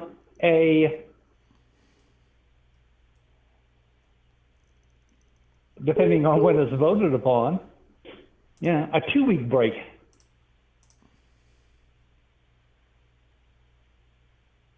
Yeah. Because it'll be voted in the Senate probably, what do you figure, on the 7th? Or? I don't know. July I don't 7th? know. You talking July 7th? Yeah. I don't think Thune has even really I don't think he's commented at all in public. Maybe I'm wrong on that. Because he's the one that's going to schedule the vote.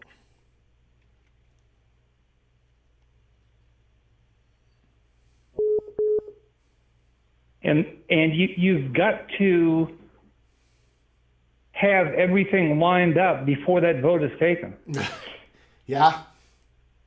Which is today and tomorrow and the next day. Mm-hmm. It's very, very exciting. Yeah. I mean, it definitely is. That's why this, something not being imminent could be imminent in the next 10 minutes. I mean, this is going to be lightning quick. Well, yeah, you must. You must prepare. Yeah, And, it's like yeah. You know what it reminds me of? Yeah. And we're almost there. We're almost a couple of months away from it. Is hurricane season. Yeah. And you get these forecasters that have, got hurricane, fill in the blank for the name. Yeah. And it's 500 miles off the coast of Florida. And if it makes a turn, and if it doesn't make a turn, Yep. And then the days close, and then it's 3 days from landing.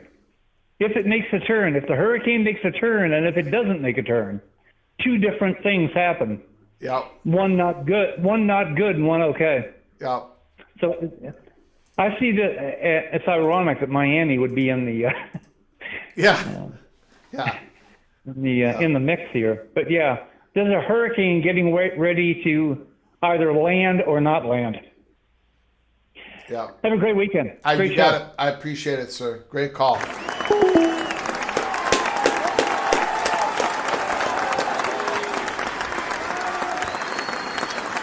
Great call. We have got some very kind super chats. I very much appreciate it.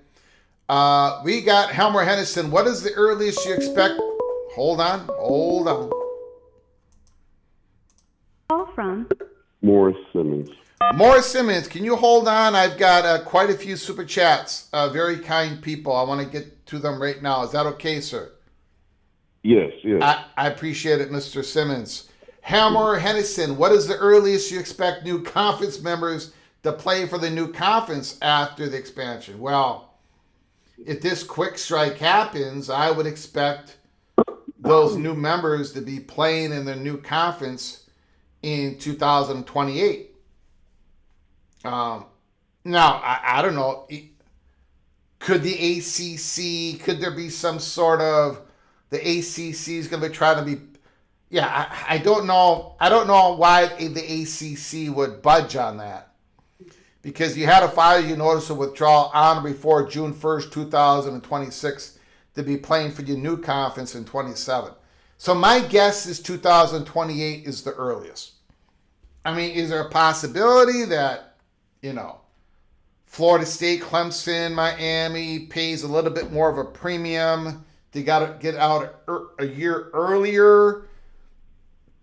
And then the ACC could probably pass on that premium to the G6 conferences because they're going to be backfilling for Florida State, Clemson, and others. So my guess is 2028. But just a guess, of course. We've got Robert Squared, $20 holler, massive super chat. Holy smokes. My goodness. Robert Squared, thanks for coming on in. I appreciate it.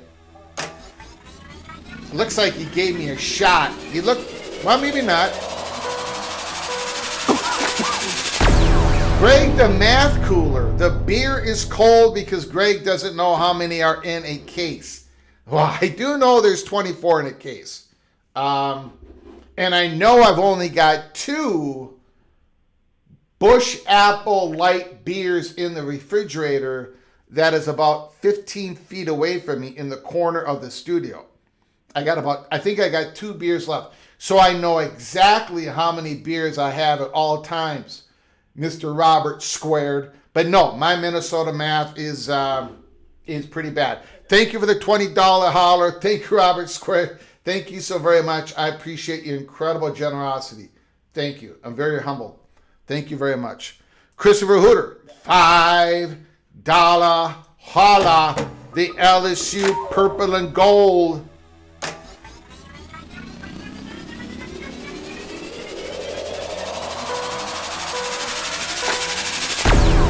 If expand to go to silo, but they can't agree, SEC and the Big Ten, they can't agree on the rules and governance. What makes us believe there'll be an interconference CFP on the back end of this? I think there will be. Just my opinion. I don't think there's good. Look, if they do this expansion, they're gonna catch hell. If they actually go through with this quick strike, they are going to catch hell. And I think one of the reasons why they're going to do the quick strike is because I think that's the best way for them to fight this in the court. But and I don't think they're going to press the. I don't think they're going to walk out on the current college football CFP LLC contract that goes to 2031. But you know what, Christopher Hooter? I could be completely wrong.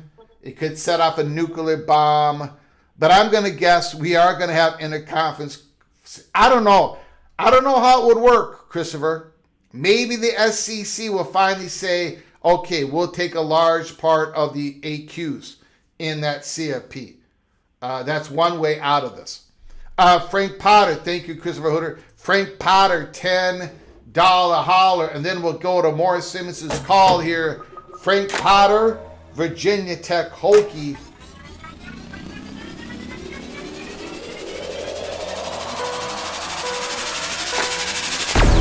Look for Tennessee to help Virginia Tech get in the SEC. As the athletic directors are brothers in 2 schools that had the largest attendance of any football game ever, 157,000 in attendance at Bristol Motor Speedway. Holy smokes. Thank you, Frank Potter. Thank you for the $10 holler. Now, look, I keep talking about how all these schools have done all this stuff. Florida State, Clemson, they went to the courts, they risked, and you've got, Virginia Tech is a huge story. Look what they've done in the last 6 months. Look what they've done to at least try to get in a spot. And now you've got a bill that's going to pass that's going to freeze Virginia Tech, take away any possibility of reaching higher ground. taking away their freedom of association, Virginia Tech's going to be hopping mad if that bill gets passed and the Big Ten and the SEC does not act. Thank you for the $10 holler, Frank Potter. Appreciate it very much. Mohr Simmons, thank you for your patience, sir. The floor is absolutely yours. Yes, Greg. Let me turn down that TV because I don't know if it's interfering. Okay. Look, I've been listening to what you've been putting out and listening to the other callers. Now, I agree with what you're saying because remember I called in on your show and I said, look, Tallahassee have went, from the people I was talking to, it have really went quiet. And me and you was laughing, you chuckled on that, and you said, yeah.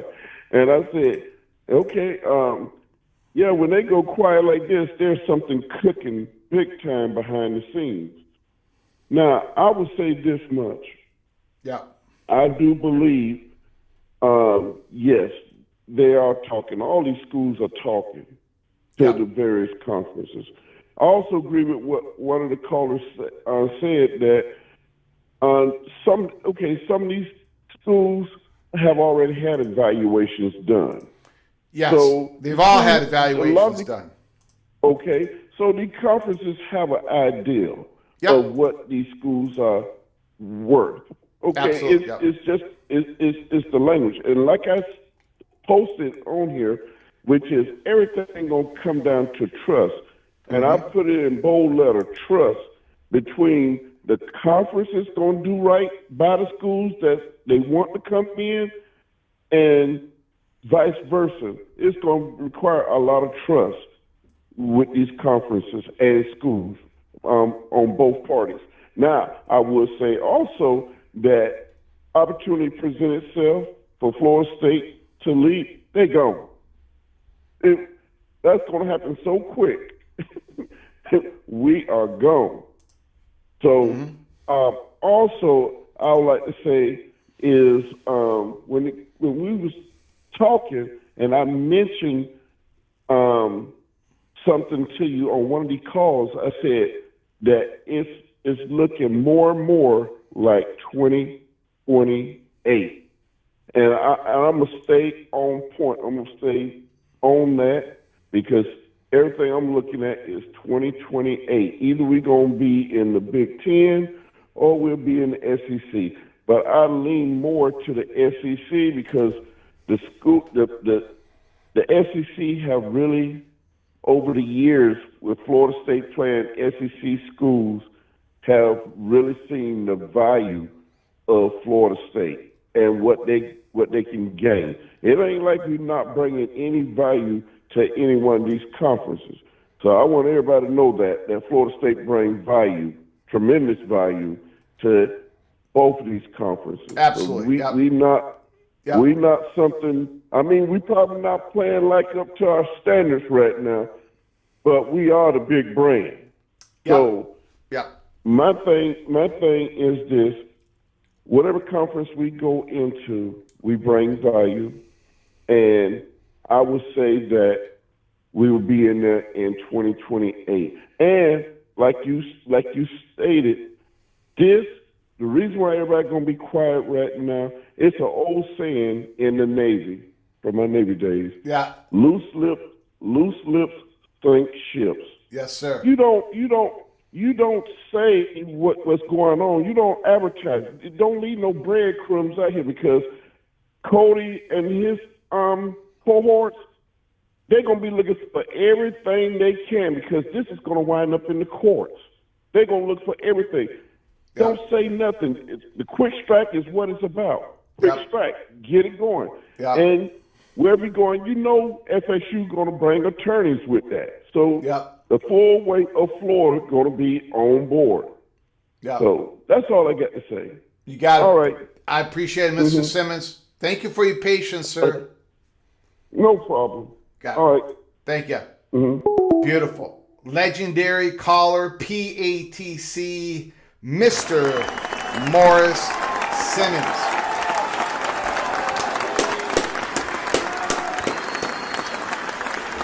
The little general is in the chat room. I don't know if she is still here.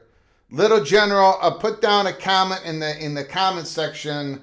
Say hello again if you are still watching. I did not see this comment. We were been so busy on this live show. Maria Hernandez Garcia Vargas Flugar, the little general, my wife for 24 years. In 1 month, it will be 24 years.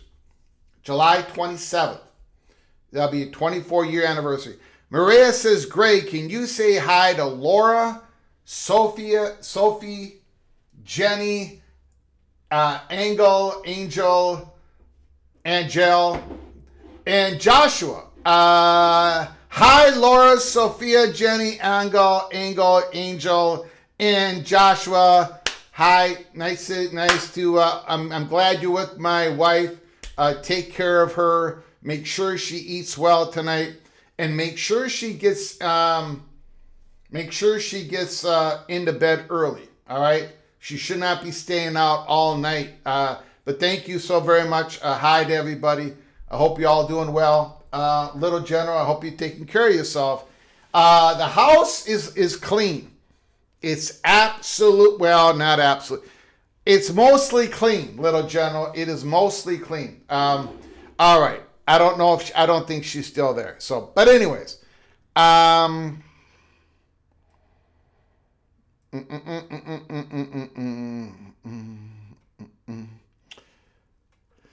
okay. I want to make sure I got everything here. We've got Kenneth Maynor,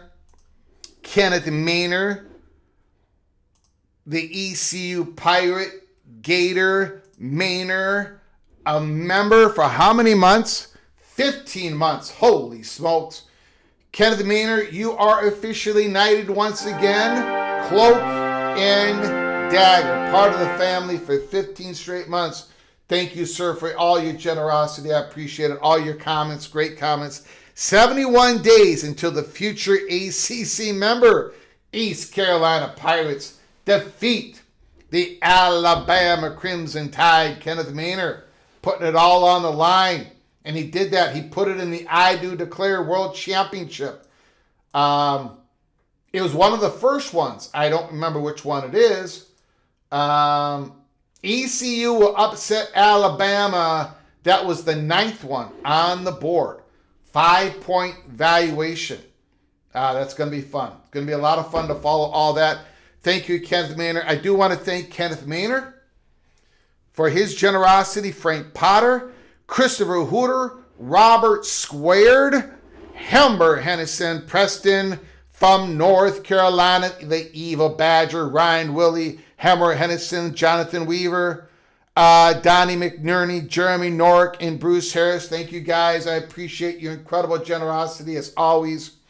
I do want to thank everybody in the comments section. Again, we will be going live tomorrow, Saturday. We will be going live on Sunday. So make sure you subscribe, turn on the notifications. We don't know when we're coming on live. We do not know when the next bomb is going to go off in college football. So keep your head on a swivel. And tonight we did the spotlight on the Oregon Ducks. And my, oh my, Dante Mohr, Heisman candidate. Jordan Davison, incredible backfield. Decurion Mohr, this year he's gonna absolutely shine. On defense, they're absolutely loaded. I took Brandon Finney under the spotlight. He had a fantastic freshman season, much like the other guys who we just spotlighted. Most of them were freshmen last year. The Oregon Ducks football schedule, it's a challenge. They did not get an easy one. They play Washington. They play Michigan. They play Ohio State. They play USC. And thank God of the moon and gold God in the sky, thank God the Oregon Ducks do not play my beloved Minnesota Golden Gophers. Thank you. Thank you. Because that was, I could not watch that 2 years in a row. I could not watch that 2 years in a row. All right, guys, I appreciate it. Until next time, from all of us at PATC, to all of you, please, you all take great care of each other. And as always, God, family,